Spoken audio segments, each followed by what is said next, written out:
No other couple on the planet had a larger dragon to slay than Henry and Anne. Maybe it was no dragon at all. Nothing was as sinister as what the couple had allowed to crawl in between them and separate them.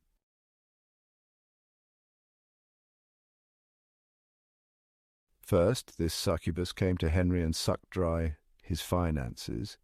The bank account was in both of their names, but the succubus invited her friend succubi, and together the ménage à trois had excluded Anne. When Anne realized that Henry had lost all of their money because of his habitual gambling and over-expenditures, she refused to allow Henry to justify himself again. Anne hid her betrayal well. She too had her own demon. Yes, her incubus visited her often with clothes, jewelry, shoes, and beauty aids which mounted into the thousands. If two people were ever more in love and more committed to one another, the record does not indicate such. Henry and Anne were faithful when it came to other people. They were unfaithful in their financial secrets, which would eventually drive an unmovable wedge between them.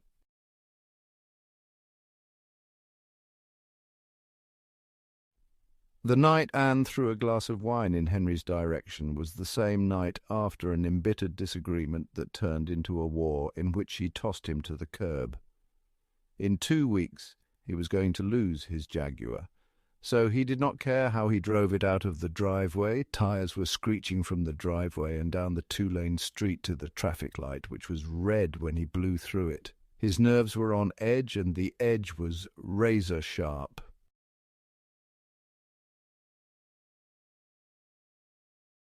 He was a man haunted by thoughts of what was and what should have been, but the reality was he had to face the now. He was emphatically damned. He had no money, no wife, and his will to live was nearly exhausted. His car swerved in and out of the night's traffic with near misses and expletives. Headlights were coming head-on as he dangerously played a game of chicken with a semi-truck. Henry was torn. He was hurt, bitter, angry, disappointed, and most of all, he believed all was futile, and his life was worthless. He drove with blind fury until he recognized nothing ahead. The car began to slow.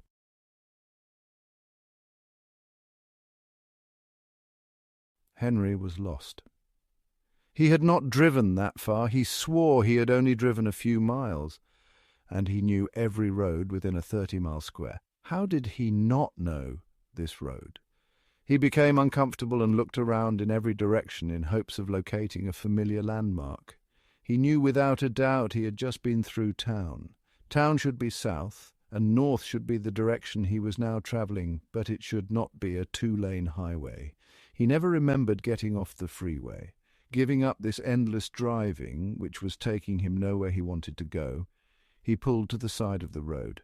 Nothing in any direction looked familiar to him. He lost all awareness, and, in his malaise and disquiet, he sank in his seat with an uneasiness he had never been privy to before. This unexplainable situation needed resolution, and he needed it now. His distress heightened considerably. A drive to blow off some steam, and his aim to find a quiet hotel to drink himself to sleep seemed out of the question. Unbelievably, he was in the middle of nowhere. Snatching his phone from the console, he emerged from the car practically in tears over how the events of the night had destroyed everything he loved. He thought, I can fix this. I will call Anne, and we will work through this. He attempted to make the call, but he had no signal. He always had a phone signal. He again made an attempt to call Anne. The signal was offline. Henry paced around the car a few times in thought. No rationale could explain this situation. He looked to the left, then to the right. The road was inexplicably empty in both directions. His mind was heavy, laden with confusion. In his heart stirred a great moral disturbance that he could not rectify or elucidate. He set off aimlessly walking, although his car was operating just fine. He was not making good decisions. The pressure was painful, penetrating as if someone was twisting his arteries together and cutting off his blood supply. He noticed his face was hot and his fingers were tingling. His tongue seemed to have swollen, and he became panicked for air. His initial worry was that he was possibly having a heart attack on this barren highway. He stopped, knelt down on one knee, and consciously forced himself to take deep, slow breaths. When this out-of-the-blue sensation had reached its maximum and he thought about giving up the ghost, a sudden breath of air whipped through him, and he was breathing normally again. Not able to justify why he was walking away from his ride, he turned around and returned to the car. He could not explain what had just happened other than some spiritual dissolution. Maybe a panic attack. Regardless of the implications, he was still without direction. He could not ascertain what sort of symptoms he had just experienced, but he was determined to keep his heart rate down and hopefully find a clinic open somewhere to be checked out. He examined his phone again in hopes of seeing a signal.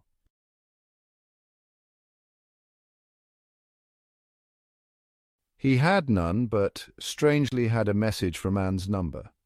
It was a text message. Anne never used text. Henry thought it strange, but at least he had proof of life.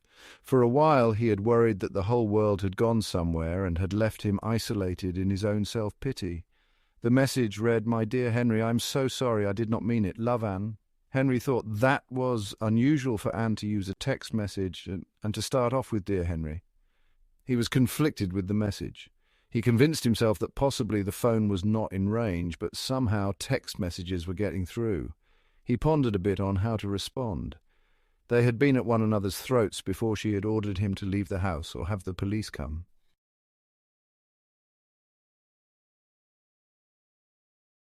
He texted back, "Can I come home?"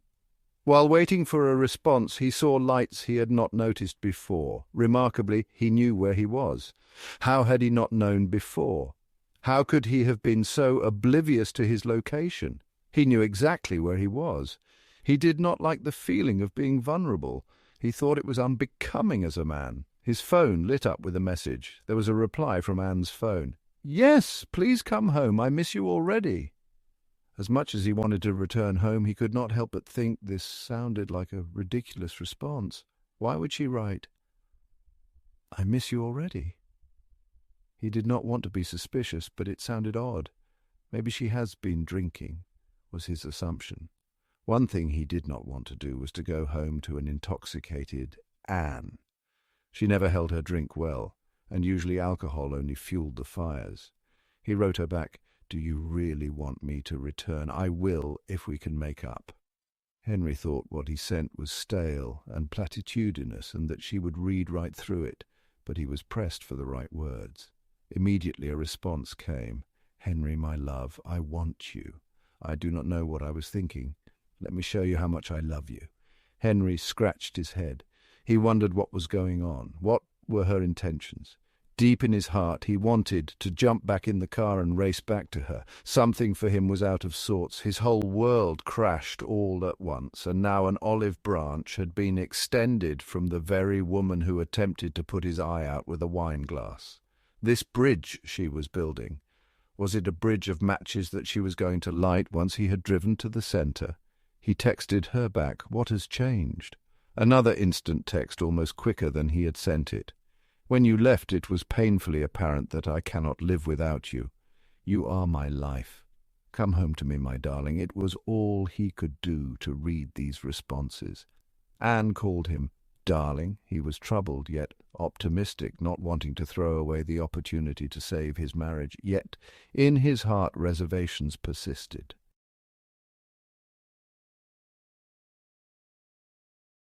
He was no longer comfortable with the shadowy vagueness of his current location, so he got back into his car, turned around and slowly drove in the direction of home. His mind kept seeing the grotesque, twisted face of his wife, screaming till her face was blood red as he stormed out of the house. It was a horrid sight, how distorted her appearance had become. The veins in her neck had bulged unnaturally to the point that it literally appeared her head might explode. He could not reconcile how she could have calmed herself so much so quickly. Another text pinged his phone. He slowed down in order to read it. "I am waiting. You won't be disappointed. We'll go back to better days." Henry felt a painful clutch at his heart. He could not identify it as a real heart condition or anxiety mixed with dread. He certainly was not willing to go a second round with Anne tonight. This indescribable uneasiness was not reassuring at all. Henry fumbled with the small buttons on his phone until he had typed and sent, "On my way, we should talk." In a flash, a response came practically quicker than it would take time to peck it out on the keys. "Talk? I have other ideas. Don't you want some romance? Love will set things right, don't you think?" Henry did not understand this new character he was chatting with. It was either the most remarkable act of forgiveness known to man, or she wanted something from him. She never bartered with her body. He did not like the rather vague and peculiar way she was responding. If only he could gauge her true tone before he arrived, then he would know what he was dealing with. He considered his options and had to agree that loving was better than fighting. He was driving safely, but with more determination to make it home. Another message pinged his phone. "We can work through this. Just come home. I need you badly." Henry glanced in his rearview mirror to see the landscape behind him disappearing, becoming less distinct, like a place he had never been. Shadows were falling over the path he had just travelled, darkening his mind, causing him to be afraid for some haunting reason that he would never see it again. Mournfulness and depression ensued, and he could not help but be reminded of his downfall and how everything was lost. Loathing himself for his failures, he questioned himself as to why he was racing home to nothing. In miserable detestation, he debated with himself the advisability of returning at all.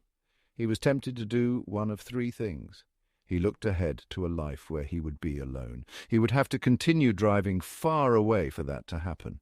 He could drive the car as fast as he could and aim toward a viaduct, ending it all, which, if he did not die, would be a long, painful recovery. Or he could follow the text messages from his wife and arrive home to face the consequences, good or bad. Another buzz from his phone. "I hope you are close. I am ready for you. Are you coming?" Something macabre rose up in him, and he explained it away as no more than nervous tension. The way back home seemed more difficult and longer than the journey he had taken into the unknown. His concerns were building, yet he wanted his wife to truly want him. He wrestled with the reasons she might want him back. He honestly could not name one quality he had shown her worthy of forgiving and reconciling their marriage. When he had left the house earlier in the evening, any thought of saving their relationship was something he did not even consider. He simply believed it was tragically over. As he approached their house, he garnered a sense of distinct relief. From his vantage point of sitting inside the car, he saw their bedroom light was on, but the light was dimmed. That was a reassuring sign that Anne was sincere. Henry's dismal countenance came alive, believing that his wife was actually waiting for him. He texted her back, "I am on my way, give me a few minutes." Once again the return text was fast. He looked down at his phone. "Don't be long. I long for you. I am aching to be held in your arms."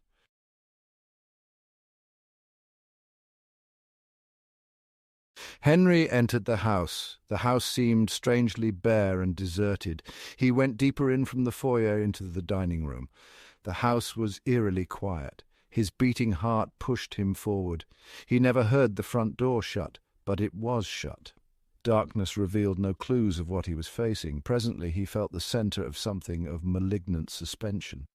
His blood tingled in a way that his veins burned. His phone pinged. "I'm upstairs, my lovely one. Come up and meet me. I will share paradise, and we can be one." Henry did not want to act quickly. If Anne truly wanted him, she could wait until he was ready. He was becoming neurotic and fought the sensation, desiring the companionship of his wife, yet not wanting awkwardness, which might lead to another physical altercation. Henry knew he would never endure another fight. He took another look at the odd text his wife had sent him this evening. It was so odd, very strange, that she would write in such a way after their earlier angry eruption. Their fitful shouts and angry words still cried out in his ears. He tried to oppress the past. The commotion still rang as if the controversy was still engaged. He froze, cautiously, listened and heard faint music from upstairs. Henry wanted to make things right. He wanted life with his wife to return to normal before all of this foolish turmoil began. Was their marriage able to be stimulated again? His hope was that it was.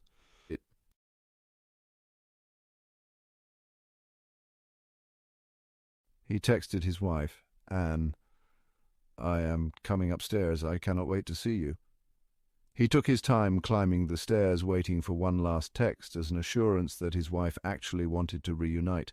This time, the response did not come back as quickly. As Henry reached the top of the staircase, heading toward the master bedroom, his phone pinged again. He took a few steps toward the bedroom before looking down at his phone. Anxiously, with a smile and growing optimism, his eyes flicked down to the message. The message read, "I am not Anne."